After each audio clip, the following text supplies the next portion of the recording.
जय हिंद दोस्तों, मैं स्वागत करता हूं आपका अपने YouTube चैनल अभिषेक एजुकेशन पॉइंट 2 में। और आज की इस वीडियो में हम लोग जानने वाले हैं कि बोर्ड एग्जाम में टॉप कैसे करें। यदि आप भी बोर्ड एग्जाम 2023 की तैयारी कर रहे हैं, आप इस साल बोर्ड एग्जाम 2023 में बैठने वाले हैं, तो यह वीडियो सिर्फ आपके लिए। दोस्तों, एग्जाम से पहले कुछ हमको हिंट चाहिएगा। मान लीजिए आप पहली बार बोर्ड एग्जाम में बैठ रहे हैं, कैसे लिखते हैं, कैसे कॉपी लिखते हैं, कैसे पेपर देते हैं, किन किन बातों का ध्यान रखना चाहिए, इन सभी बातों को इस वीडियो में मैंने बताया है। दोस्तों, इस वीडियो में वो सभी बातें हैं जो एक स्टूडेंट के लिए एग्जाम से पहले हिंट उसको देना आवश्यक है। उसी चीज़ को लिखा हूँ दोस्तों, यहाँ पर 10 पॉइंट लिखा हूँ, आपके लिए 10 पॉइंट लिखा हूँ जो पेपर देने से पहले इस वीडियो को अवश्य देखना चाहिए। इस 10 हेडिंग को तो अवश्य क्लियर ही कर लेना चाहिए और यहाँ से क्लियर करके ही जाइएगा। दोस्तों, very very most important video है ये, सभी स्टूडेंट के लिए जो बोर्ड एग्जाम में देने वाले हैं, सभी स्टूडेंट के लिए बहुत बहुत महत्वपूर्ण है। दोस्तों, चलिए वीडियो को शुरू करते हैं। अभी आपको लग रहा होगा ये हेडिंग क्या है, जब मैं इसको एक्सप्लेन करूँगा तब कहेंगे हाँ ये वास्तव में कुछ है हेडिंग।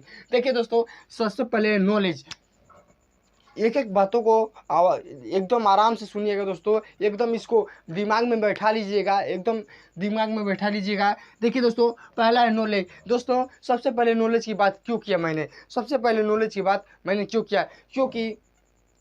क्योंकि सबसे बड़ी चीज़ है ज्ञान। मान लीजिए आप पेपर देने गए, आपको नॉलेज नहीं है। मान लीजिए हिंदी का पेपर है, आपको उसमें नॉलेज नहीं है, तो एग्ज़ाम ही नहीं दे पाएंगे। इसीलिए सबसे बड़ी चीज़ है ज्ञान। आपको ज्ञान होना चाहिए।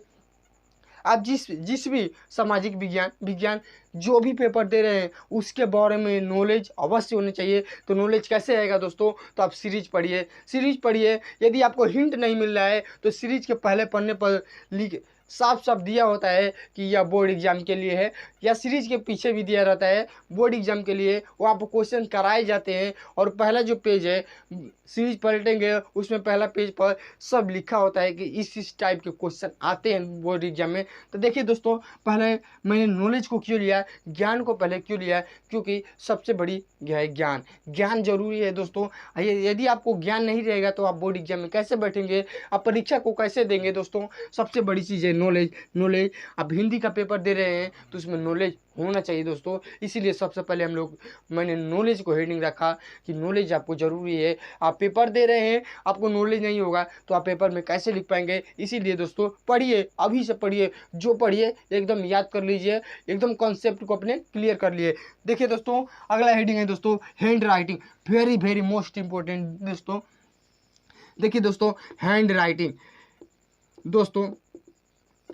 देखिए दोस्तों, यदि आपका हैंड राइटिंग खराब है तो आप अभी से नकल लिखना शुरू कर दीजिए दोस्तों। अभी से यदि आप जानते हैं कि हाँ हमारा हैंड राइटिंग खराब है, हमारा लिखावट खराब है, तो अभी से इसको बनाना शुरू कर दीजिए दोस्तों। हैंड राइटिंग को कैसे बनाएंगे दोस्तों, ले लीजिए एक पेज ले लीजिए, उस पर आराम से किसी किताब में से, या जो आप याद किए हुए हैं, जो आप याद करिए। मान लीजिए आप किसी का जीवन परिचय याद कर लिए, वो जीवन परिचय अपने मन से उस पर एकदम आराम से लिखिए। 10 मिनट में लिखिए, 15 मिनट में लिखिए, 20 मिनट में लिखिए, लेकिन इतना सुंदर से लिखिए। 2-4 बार लिखिए दोस्तों, अपने आप लिखते लिखते आपका हाथ तेज हो जाएगा और हैंड राइटिंग बहुत अच्छी हो जाएगी दोस्तों, बहुत अच्छी हो जाएगी। देखिए दोस्तों, तो देखिए नंबर पाने का सबसे ये मेन रहता है दोस्तों। यदि वो चीज़ आपका जो मान लीजिए आपका जीवन परिचय याद है, हैंड राइटिंग नहीं रहेगा तो नंबर कट जाएगा, लेकिन जीवन परिचय अच्छे से याद है और हैंड राइटिंग भी बहुत बेहतर है तो दोस्तों आपका एक नंबर भी नहीं कटेगा।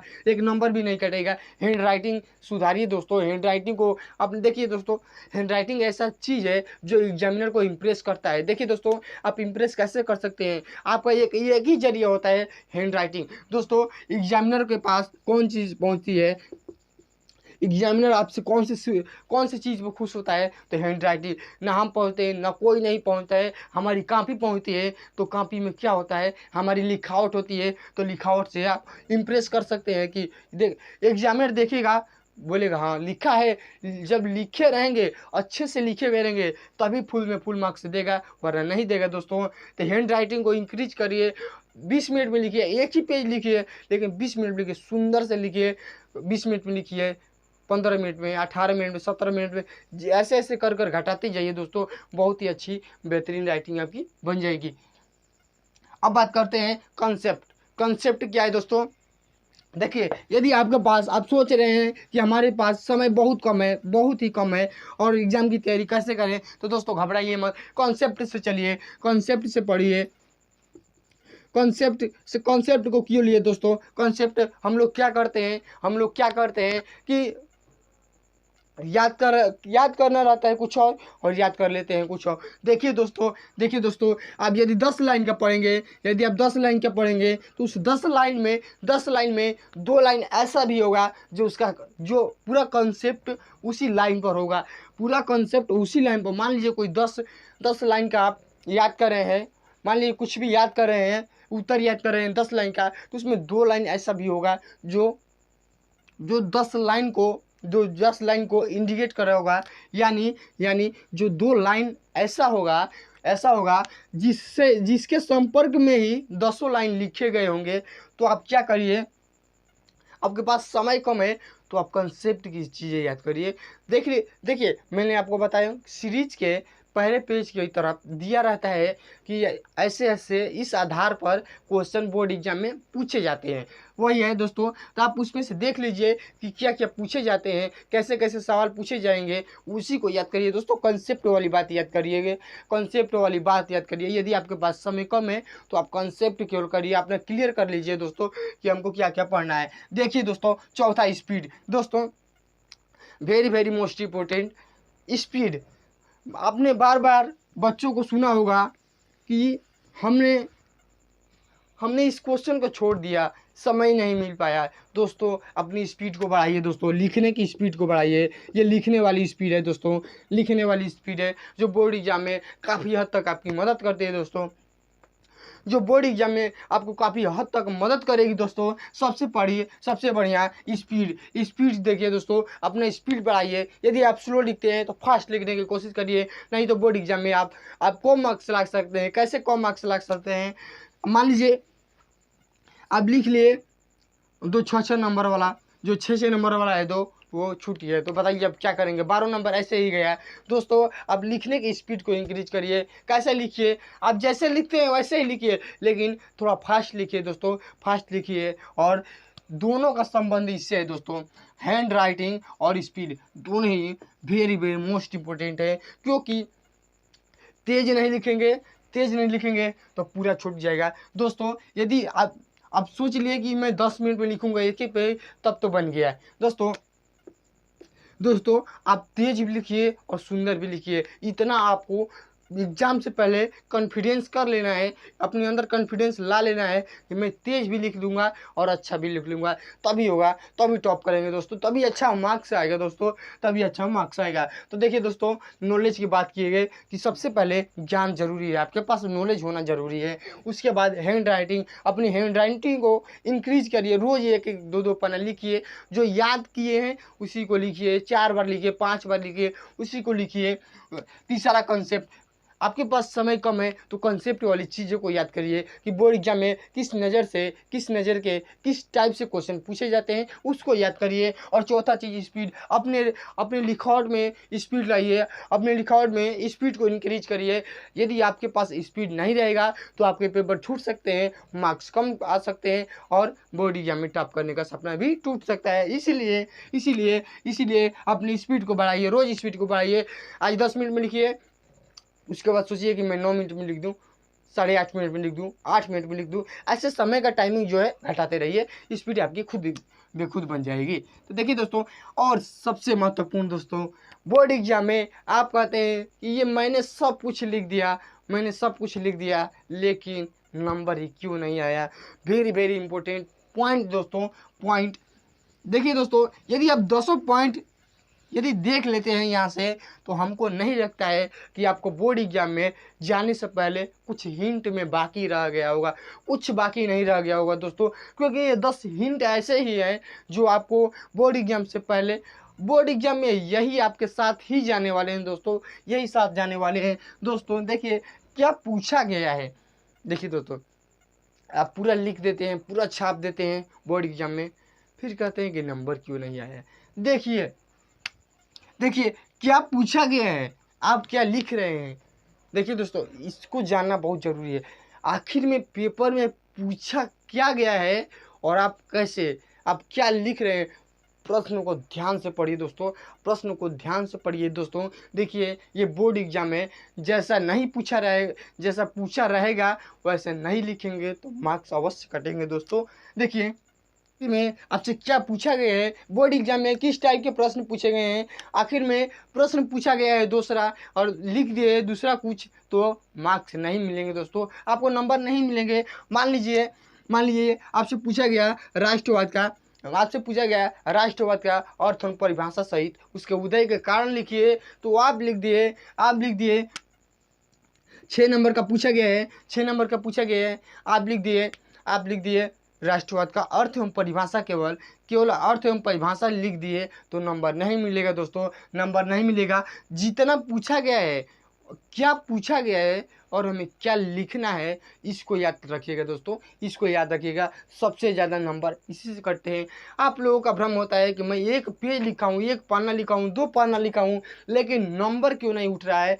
दोस्तों एग्जामिनर कंटेंट खोजता है कि आखिर में जो कंटेंट होना चाहिए, जो मुख्य बातें होनी चाहिए, वह स्टूडेंट ने लिखा है कि नहीं लिखा है। इसी वजह से कम में लिखेंगे लेकिन पूरी कंटेंट को लिख देंगे, पूरी बातें को लिख देंगे, पूरी जो मुख्य बातें हैं सबको लिख देंगे तो एग्जामिनर नंबर देगा। भले ही थोड़ा लिखे हूँ लेकिन पूरा लिख देंगे और एग्जामिनर उसमें कंटेंट ढूंढेगा, नहीं मिलेगा तो नंबर अवश्य कम होगा दोस्तों, और नंबर अवश्य कम होगा। इसीलिए 5वां चीज़ है कि क्या पूछा गया है, आपसे जो पूछा गया है उसको लिख रहे हैं कि नहीं, सबसे पहले देख लीजिएगा दोस्तों। प्रश्न के अनुसार मालूम चलेगा कि आपसे क्या पूछा गया है, आप क्या लिख रहे हैं दोस्तों। एक एग्जाम पर मैंने दिया कि राष्ट्रवाद की अर्थ एवं परिभाषा यह मुद्दे के कारण पूछ लिया गया, तो आप अर्थ एवं परिभाषा लिख दिए। मान लीजिए एक दो आप नहीं जानते हैं और 1-2 हेडिंग लिख दिए, वो भी गलत, तो एग्जामिनर नहीं नंबर देगा दोस्तों, 1 ही 2 नंबर देगा। तो 2 नंबर इधर से मिलेगा और 2 नंबर इधर से मिलेगा, 4 ही नंबर मिलेगा। और 2 नंबर राष्ट्रवाद का उदय के कारण यदि नहीं लिखेंगे, 2 नंबर वहाँ से कट जाएगा दोस्तों। 2 ही हेडिंग लिखे हैं तो भी कट जाएगा दोस्तों। देखिए दोस्तों, यदि 6 नंबर वाला है, यदि 6 नंबर का क्वेश्चन आता है तो उसमें आप ऐसा करिए कि कम से कम 7 से 8 हेडिंग को ले जाइए, 7 से 8 हेडिंग को, पूरे 6 में 6 मार्क्स आपको मिलेंगे, अवश्य मिलेंगे दोस्तों, अवश्य मिलेंगे। अब देखते हैं जो अगली चीज़ है अंडरलाइंस दोस्तों। अंडरलाइन यानी आप किसी भी चीज़ को लिखिए जो वहाँ पर आपको लगे। मान लीजिए आप राष्ट्रवाद का परिभाषा लिख दिए, तो देखिए मान लीजिए राष्ट्रवाद का परिभाषा लिख दिए, यहाँ पर राष्ट्रवाद हेडिंग डाल दिए, हेडिंग डाल दिए और यहाँ से परिभाषा लिखना शुरू कर दिए। और जहाँ पर आप लिखते हैं कि राष्ट्रवाद इसे कहते हैं, आप लिखते हैं कि मान लीजिए राष्ट्रवाद इसे कहते हैं, तो राष्ट्रवाद जहाँ लिखे हैं वहाँ पर उस शब्द को अंडरलाइन कर दीजिए दोस्तों, अंडरलाइन कर दीजिए।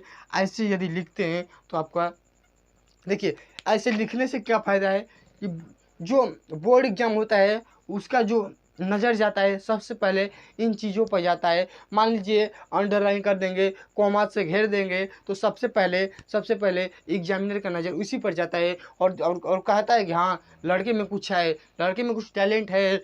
देखिए दोस्तों, जैसे ही आप शब्द को ऐसे घेरेंगे ये अच्छा लगने लगेगा, अब बोर्ड एग्जाम का जो एग्जामिनर होगा सबसे पहले इसी को देखता है। ऐसा ही कंटेंट वो ऐसा ही स्टूडेंट को खोजता है जो बेसिक कंटेंट और कंसेप्ट को लिखा हुआ है और उसको ही खुश होकर पूरा का पूरा मार्क्स देता है। तो दोस्तों आपको ऐसे भी करना है कि हेडलाइन जो आपको समझ में आए कि मैंने जितना भी लिखा है, मैंने मान लीजिए आप इतना लिख दिए, 1 पेज लिख दिए, लेकिन आपको लगना चाहिए कि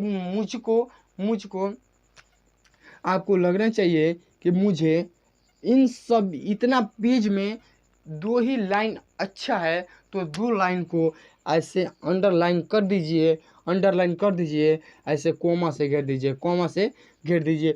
अब मान लीजिए आपको एक ही लाइन लग रहा है कि इस पूरे पेज का एक ही line very very most important है, तो उसको क्या करिए, अंडरलाइन कर दीजिए और कॉमा से घेर दीजिए। देखिए दोस्तों, अब हम लोग चलते हैं हेडिंग। हेडिंग जो एग्जामिनर को इम्प्रेस करता है, अभी बताऊंगा, जो यदि आप इसमें से 3-4 भी करते हैं तो आपके लिए वेरी वेरी इम्पोर्टेंट रहेगा। देखिए दोस्तों, देखिए हेडिंग, आप कोई भी चीज़ लिखें, कोई भी चीज़ लिखें, कोई भी प्रश्न का उत्तर लिखें, सर्वप्रथम हेडिंग लगाएं। कैसे लगाएं? मान लीजिए आपसे पूछा गया राष्ट्रवाद की अर्थ एवं परिभाषा और उसके उदय के कारण लिखिए, तो सर्वप्रथम मान लीजिए ये आपकी कॉपी हुई, ये आपकी कॉपी हुई। अब क्या लिखेंगे यहाँ पर? प्रश्नोत्तर संख्या, ऐसे लिखते हैं कॉपी को। देखिए दोस्तों, मैं बता दे रहा हूँ कि कॉपी को कैसे लिखते हैं। प्रश्नोत्तर संख्या, मान लीजिए पहला का क, यहाँ पर पहला का क लिख दीजिए और यहाँ से एक और लाइन खींचा जाता है, यहाँ से लिख दीजिए उत्तर। उत्तर ऐसे ही कॉपी आपका बनता है, ऐसे ही कॉपी बनता है, ऐसे लाइन से रहती है, ऐसे लाइन से रहती है। तो क्या करते हैं हम लोग, थोड़ा सा जगह लेकर जो इंचिन ले जाते हैं, इंचिन से इधर खींच देते हैं, इधर खींच देते हैं और यहाँ से लिखना शुरू कर देते हैं।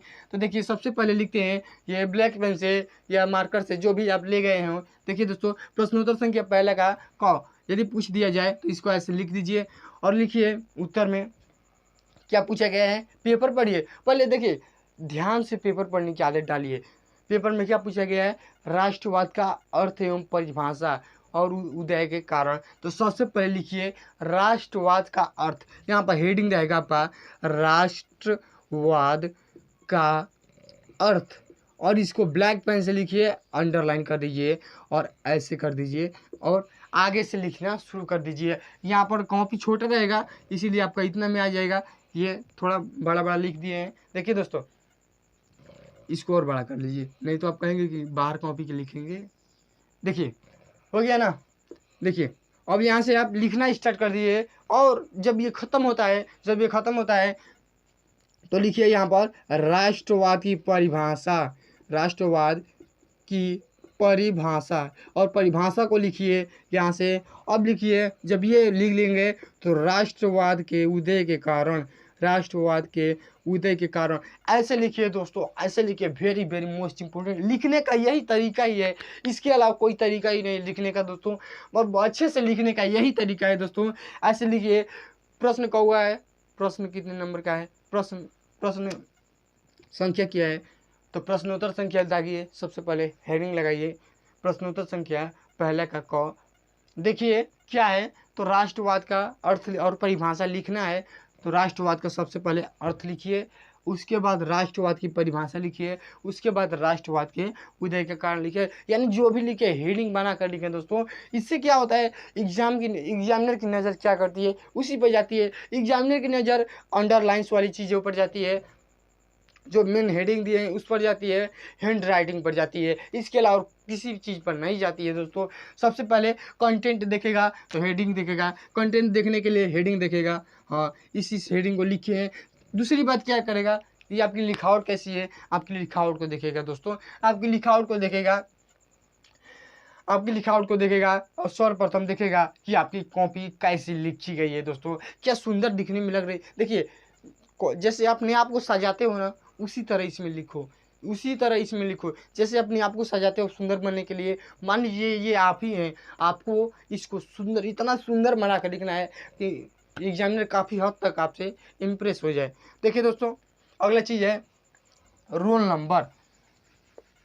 इसको भी यदि आप चाहते हैं कि मान लीजिए आपको डर है कि मैंने बहुत अच्छे से लिखा हूँ लेकिन आपका कॉपी बदला जाए, तो आप क्या करेंगे दोस्तों, इसलिए मैंने बताया है कि roll number is most important, roll number is most important. देखिए दोस्तों, ऐसे कॉपी आती है तो क्या करिए, जो आपका रोल नंबर है यहाँ पर कॉपी के ऊपर, मान लीजिए ऐसे कॉपी रहता है, ऐसे ऊपर वाला सादा रहता है, खाली रहता है, तो यहाँ से लिखते हैं प्रश्नोत्तर संख्या। यहाँ से प्रश्नोत्तर संख्या लिख लिए और यहाँ पर लिखिए दोस्तों, यहाँ पर लिख लीजिए अपना रोल नंबर यहाँ पर लिख लीजिए। जो भी अंक, जो भी आपका रोल नंबर मिलेगा यहाँ पर रोल नंबर लिख लीजिए, यहाँ पर रोल नंबर लिख लीजिए। और साथ ही बता दे रहा हूँ PTO, प्लीज टर्न ओवर, यानी कृपया पन्ना पलटिए। तो यहाँ पर जो नीचे बचता है यहाँ पर लिख लीजिए PTO। इसका मतलब क्या हो रहेगा, देखिए दोस्तों, हर एक पन्ना पर लिख दीजिए, पेज पर नहीं, हर एक पन्ना पर। मान लीजिए ये पन्ना है, यहाँ पर लिख दिए, फिर एक पन्ना हो गया। अब इधर भी मत लिखिएगा, क्योंकि एक फाड़ेगा तो पूरा निकलेगा। दोस्तों मान लीजिए कोई आपका पेज चुराने की कोशिश कर रहा है तो निकालेगा, तो एक और आपका एक तरफ पर रोल नंबर रहेगा। इसीलिए एक पन्ना पर लिखिए, फिर दूसरे पन्ना के शुरुआत में लिखिए। दोस्तों मान लीजिए यहाँ पर आप ये पन्ना है आपका, ये पन्ना है, तो यहाँ पर रोल नंबर लिखिए, कोने में, ऊपर कोने में अपना रोल नंबर लिख दीजिए और नीचे PTO लिख दीजिए, प्लीज टर्न ओवर। मान लीजिए आप इधर कुछ लिखे हैं तो इसे एग्जामिनर को, देखिए दोस्तों यही सब ट्रिक्स होते हैं कॉपी लिखने का, जिससे नंबर उठता है। देखिए दोस्तों PTO लिखेंगे तो एग्जामिनर समझ जाएगा कि अभी बच्चा आगे भी कुछ लिखा है, यानी अगले पेज पर भी कुछ लिखा है, अगले पेज पर भी कुछ लिखा है। तो यहाँ से दो चीज़ हम लोगों ने ले लिया, रोल नंबर और PTO, रोल नंबर और PTO। देखिए दोस्तों रोल नंबर कहाँ लिखने हैं, तो सबसे पहले आप जब कॉपी को फिल करेंगे तो वहाँ रोल नंबर लिखना होता है। अब जब जहाँ से आप स्टार्ट करने, जिस पेज से आप स्टार्ट कर रहे हैं लिखने के लिए, सबसे पहले उस पन्ने पर, हर एक पन्ने पर अपना रोल नंबर लिखिए। और सबसे महत्वपूर्ण रोल नंबर कहाँ लिखना है, जब आपकी कॉपी लिखना बंद कर देते हैं और कॉपी जमा करने जाते हैं, तो जहाँ ख़त्म हुआ है, जहाँ लिख कर, मान लीजिए ये आधे पानी में ख़त्म हो गया, या इतना में ख़त्म हो गया, या इतना में ख़त्म हो गया, कि जितना में भी ख़त्म हो गया दोस्तों, इतना में भी ख़त्म हो गया, इतना में, यानी आधा पन्ना या पूरा पन्ना में भी ख़त्म हो गया, तो वहाँ पे लिख लीजिए उसके नीचे अपना रोल नंबर। रोल नंबर, इससे क्या होता है दोस्तों कि मान लीजिए कोई इसके नीचे लिखता है, कुछ गलत बातें भी लिख देता है, कुछ लिख देता है, तो उस पर आपका कॉपी पर कोई प्रभाव नहीं पड़ेगा, क्योंकि एग्जामिनर जानता है। आप यहाँ पर लिख देंगे तो मान लीजिए कोई गलत बात है या कुछ लिख देगा तो एग्जामिनर समझ जाएगा कि यहाँ पर जो स्टूडेंट है रोल नंबर लगाया है, यानी इसके नीचे कुछ नहीं लिखा है। दोस्तों इसके नीचे वो कुछ नहीं लिखा है, यही रोल नंबर के फ़ायदे होते हैं।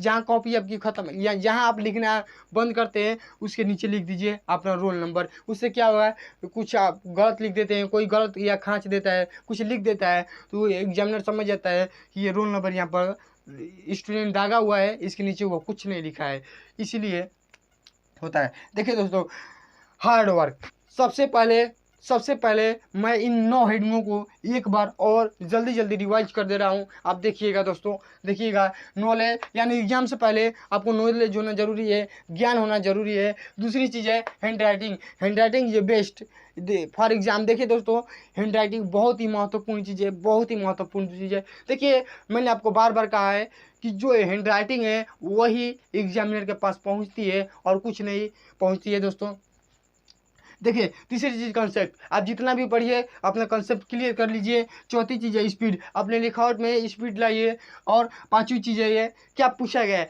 जो पूछा गया है वो लिख रहे हैं कि नहीं। सबसे पहले यह प्रश्न पहले से पढ़ने से पहले ही समझ लीजिएगा कि क्या मैं वो चीज़ याद किया हूँ जो इस प्रश्न में पूछा गया है, क्या मैं वो चीज़ याद किया हूँ कि नहीं किया हूँ।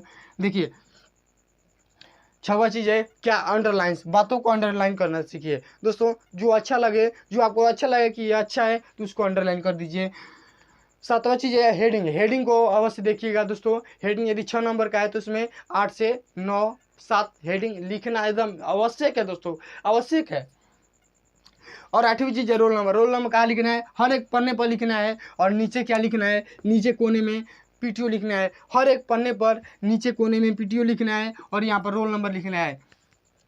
और 10वां चीज़ है हार्ड वर्किंग। इन सब को करने के लिए आपको कड़ी मेहनत करनी पड़ेगी दोस्तों, अवश्य करनी पड़ेगी। इन सभी चीज़ को करने के लिए आपको थोड़ा हार्ड वर्क करना पड़ेगा दोस्तों। तो आप अभी से तैयार हो जाइए और एग्जाम में टॉप करने का सपना सोचिए दोस्तों कि मैं भी टॉप कर सकूं और अपने माँ बाप का नाम रोशन करिए दोस्तों। जय हिंद, फिर मिलेंगे अगले वीडियो के साथ।